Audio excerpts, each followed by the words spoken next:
They're only in your head, and they're not there when you wake up. So you can't wake up because I'm in charge now, and I don't want to disappear. My nightmare is the publisher people who want to make a contribution so they can say they made a contribution. And then we end up with mullets in there because they think mullets are funny, but it wasn't supposed to be about mullets, and now it's about mullets. And when it's in slow motion, they call it mullet time because the numbers came back from marketing that mullet time is the hook we needed to go big in the target demographic. And they're not even kidding. They say it all like serial killers with straight faces and smiles. My nightmare is the writers who want to make everything from the characters to the toasters talk all the time and express their feelings so they won't shut up. And the writers won't shut up either because they have feelings too. And I have to listen to them because they're not scared of me. And everyone should just shut up. Shut up. Shut up. But I don't see nightmares anymore because I'm too scary for them. I take 2 pills every morning and 1 with every meal and 4 when I go to bed. And that makes me the scariest nightmare of all.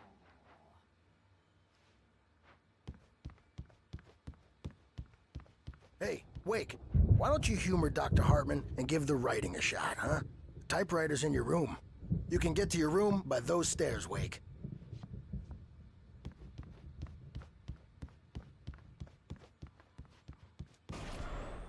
Something's wrong. I'm not myself. It's hard to think that there's a shadow inside my head. Trapped in this cabin. Have been for days, but it's always dark outside. My editor is real. I saw her again. She's not human. It's not human. A dark presence is wearing the old woman's face. She was covered in clinging shadows. There's a hole in her chest where her heart should be. I think I've made a horrible mistake. I don't think I'm any closer to saving Alice. It's been lying to me, using me to get the story it wants, and the story will come true.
Hey, Wake, you stay here. I'm gonna go see what's up. You just keep doing what you're doing. Be cool, okay?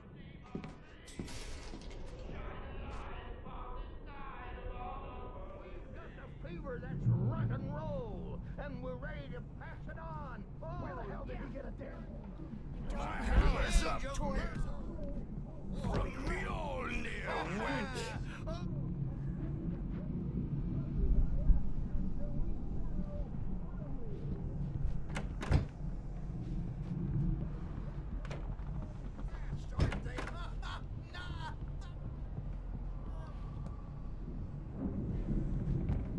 It's my store. I'm taking it. We're on a comeback tour, baby!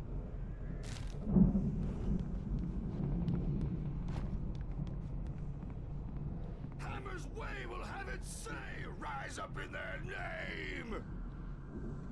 The backstage is all yours, Tom. Seize your destiny!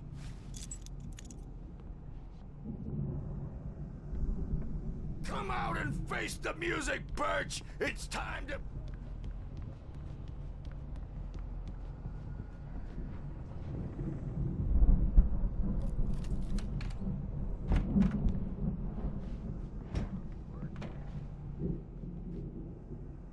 Now, Mrs. Wake, can you tell me about Alan's problems.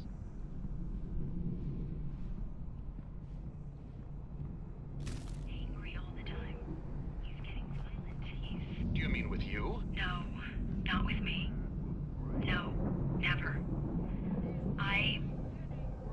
Sometimes I almost wish Alan would take a swing at me, because at least that'd lead to a conversation he couldn't just march out of. But no. Alan doesn't really sleep. And the work, well, he's not writing at all. He sits there for hours and just gets more and more frustrated. And I can't talk to him. Yes. Tell me, Mrs. Wake. What would you say to him if he'd listen? I don't know. I want to say, I look at you, and it's not you. Just some stranger who resembles you. Looking out from behind your eyes, and I don't like that guy much. And now it's all gonna go to hell. But you don't ever say this. No. I've tried, but he's too...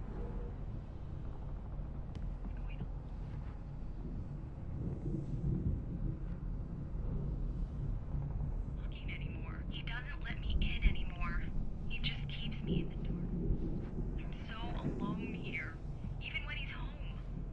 Please help me, Doctor, because I'm at my wit's end. Well, if you can just get him here, I'll absolutely do my very best. Yeah, but Doctor, you need to be careful with him. He's not just going to listen to you and cooperate. He's the most stubborn man I've ever met. Well, I'll be sure to bear that in mind.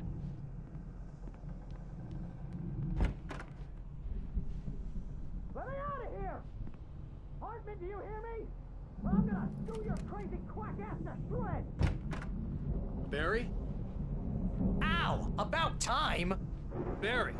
Man, am I glad to see you. We need to get to Hartman's office. It's right next door. You okay?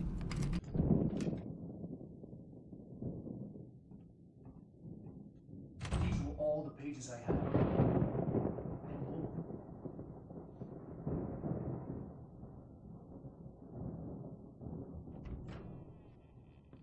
Alan, please. You're sliding back into the... Tell me one more lie and I'll shoot you in the face. Ah, well, it's worth a shot. Really, Wade, come on. Let's work together on this. You have no idea. All right, shut up!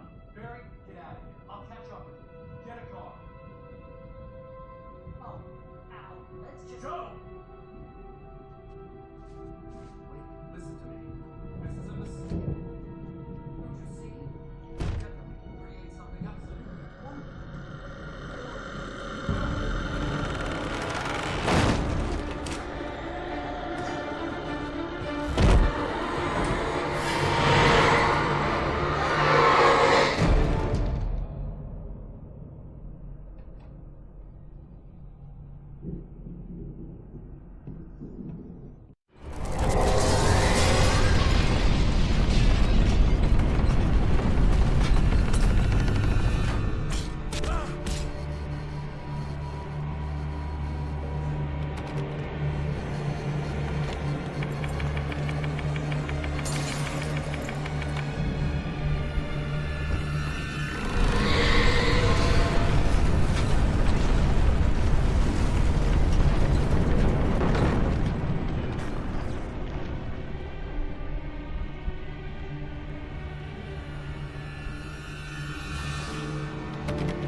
car, but the gate's locked. You're gonna have to go through the hedge maze over there.